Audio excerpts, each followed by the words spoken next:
ये है सांप की खाल से तैयार होने वाली लग्जरी लेज़र प्रोडक्ट्स की हैरत अंगेज़ दुनिया। एक ऐसी इंडस्ट्री जो बज़ाहिर आम नज़र आती है मगर इसके पीछे जदीद मशीनों, महारत, आलमी कवानीन और इंतहाई पेचीदा प्रोसेसिंग का एक ऐसा निज़ाम छुपा है जिस तक आम इंसान की रसाई मुमकिन नहीं। सांप की खाल का सफ़र इस वक्त शुरू होता है जब मुख्तलिफ फार्म्स या कानूनी परमिट रखने वाले स्टेशन से खाम स्नेक हाइड फैक्ट्री में पहुँचती है, जहां सबसे पहले माहिर कारकुन इसे लंबाई, मोटाई, पैटर्न, लचक और म्यार के मुताबिक अलग करते हैं, क्योंकि हर खाल एक जैसी नहीं होती और लग्जरी ब्रांड सिर्फ वो खाल कबूल करते हैं जो हर म्यार पर मुकम्मल उतरती है। सॉर्टिंग के बाद खालों को बड़े स्टील के टैंकों में ले जाया जाता है, जहां इन्हें साफ पानी, नमक, खास केमिकल्स और एंजाइम्स के मिक्सचर में भिगो दिया जाता है, जिसका मकसद खाल को नरम करना, इसमें मौजूद मट्टी चिकनाई को ख़त्म करना और जल्द को अगले प्रोसेस के लिए तैयार करना होता है। कई घंटों की सॉकिंग के बाद डीहाइडिंग प्रोसेस होता है, जिसमें खाल की सतह से बारीक रेशे, कुदरती खुदरापन और नामवारी ख़त्म की जाती है ताकि वो हमवार दिखाई दे सके। इसके बाद खाल टेनिंग मशीनों की तरफ जाती है। ये बहुत बड़ा और अहम अमल है क्योंकि टेनिंग की ही खाल को महफूज, मजबूत, बदबू से पाक और सालों तक काबिल इस्तेमाल बनाती है। मॉडर्न ड्रम ट्रेनिंग मशीन्स खाल को घुमाकर इसमें ऐसे महलूल दाखिल करती हैं जो इसे बसीदा होने से बचाती है, इसके रंगत को मुस्तहकम करते हैं। ट्रेनिंग के बाद खाल को स्प्लिटिंग और शेविंग मशीनों में जाता है, जहां इसकी मोटाई बराबर की जाती है, इजाफी लेयर काटी जाती है और इसे इतनी सफाई से पतला किया जाता है ताकि हाथ लगाकर इंसान ये भी न महसूस करे कि खाल पहले कितनी मोटी थी। सॉफ्टनिंग रूल्स में खाल को बार बार घुमाया जाता है ताकि वो नरम, लचकदार और फैशन इंडस्ट्री के मियार के मुताबिक हो जाए।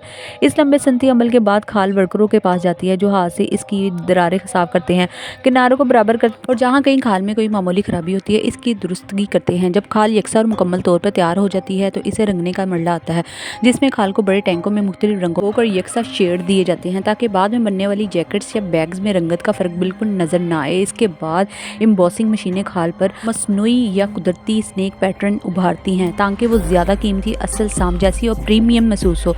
ये अमल लग्जरी प्रोडक्ट्स की पहचान है और ब्रांड इस हिस्से पर बहुत पैसा खर्च करते हैं। जब खाल बिल्कुल तैयार हो जाती है तो इसे मास्टर टेलर सेक्शन में भेजा जाता है, जहां इंतहाई महंगे सांचों के जरिए खाल को काटा जाता है। मुख्तलिफ हिस्सों को जोड़कर एक मुकम्मल जैकेट, बैग या बूट्स तैयार किए जाते हैं। ये काम मशीनों से नहीं बल्कि इंसानी महारत से होता है, क्योंकि स्नेक लेदर को ख़राब होने से बचाने के लिए हाथ का कंट्रोल बहुत ज़रूरी होता है।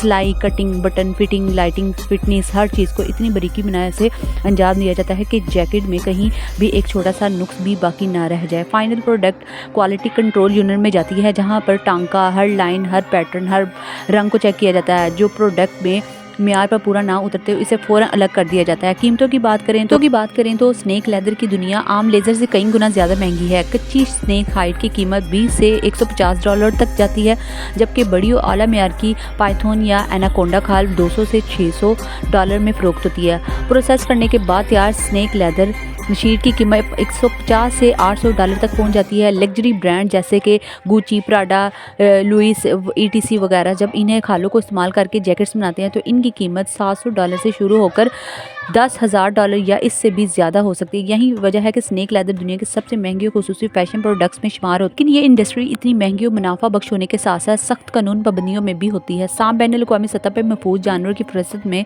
शामिल है। इनकी खाल की खरीदो फरोख्त बगैर लाइसेंस के करना पूरी दुनिया में मुजर्रम है। आलमी मुआहदा convention on international trade in endangered species सांप, मगरमच्छ, शेरों वगैरह जैसे जानवरों की तजारत पर मुकम्मल नज़र रखता है। स्नेक लेदर की बरामद और दरामद के लिए एक्सपोर्ट इम्पोर्ट परमिट लाजमी होता है। बगैर लाइसेंस के स्नेक हाइड के ले जाना, खरीदना या बेचना कई ममालिक में भारी जुर्माने, कैद की सज़ा और माल ज़ब्त होने का बायस हो सकता है। पाकिस्तान में भी ये कानून मुकम्मल तौर पर लागू होना और बगैर लाइसेंस किसी भी सांप की खाल या इससे बनी प्रोडक्ट्स की मुकामी तजारत गैर कानूनी है। अलबत्ता बाहर से कानूनी तौर पर दरामदशुदा स्नेक लेदर जैकेट्स पाकिस्तान में इस्तेमाल की जा सकती है, बशर्ते इनके साथ मुकम्मल दस्तावेज मौजूद हो। इस तरह सांप की खाल का सफ़र खाम माल से लेकर लग्जरी जैकेट तक एक इंतहाई साथ महंगा तकनीकी मुकम्मल तौर पर कानूनी निगरानी में चलने वाला अमल है, जिसमें टेक्नोलॉजी, इंसानी महारत, आलमी कानूनी और कारोबारी हिकमत अमली सब मिलकर एक ऐसी प्रोडक्ट तहलीक करते हैं जो ना सिर्फ फैशन दुनिया में एक मकाम रखती है कि अपनी नायाबियत की वजह से दुनिया भर में लाखों शायकीन रखती हैं। असल में सांप की लेदर जैकेट बहुत महदूद पैमाने पर फरोख्त होती है क्योंकि ये नायाब, महंगी और ख़ास दर्जे की लग्जरी आइटम समझी जाती है। आमतौर पर अच्छी क्वालिटी के स्नेक लेदर जैकेट्स की कीमत $30,000 से शुरू होकर $70,000 तक जाती है, जबकि एक्सपोर्ट क्वालिटी हाथ से तैयार करदा असली स्किन वाली जैकेट्स की कीमत 1 लाख से 2 लाख रुपए तक जा पहुंचती है। बुटीक शॉप्स और ऑनलाइन स्टोर पे important snake leather jacket 2.5 lakh से 4 लाख तक दस्तयाब होती है, ख़ासतौर पे वो जिन पर कुदरती स्केल पैटर्न, प्रीमियम लाइनिंग और ब्रांड मेटल फिटिंग्स इस्तेमाल की गई हो। चूँकि ये लेदर नायाब होती है, इसलिए इसकी कीमत आम लेदर जैकेट्स के मुकाबले में कई गुना ज़्यादा होती है। ये लेदर जैकेट पाकिस्तान में ख़ास तौर पे बैरून मुल्क से मंगवाई जाती है। इसकी ट्रेड भी मखसूस कवानीन के तहत होती है, इसलिए ये जैकेट्स आम लेदर जैकेट्स के मुकाबले में कई गुना महंगी और लग्जरी कैटेगरी में शामिल होती हैं।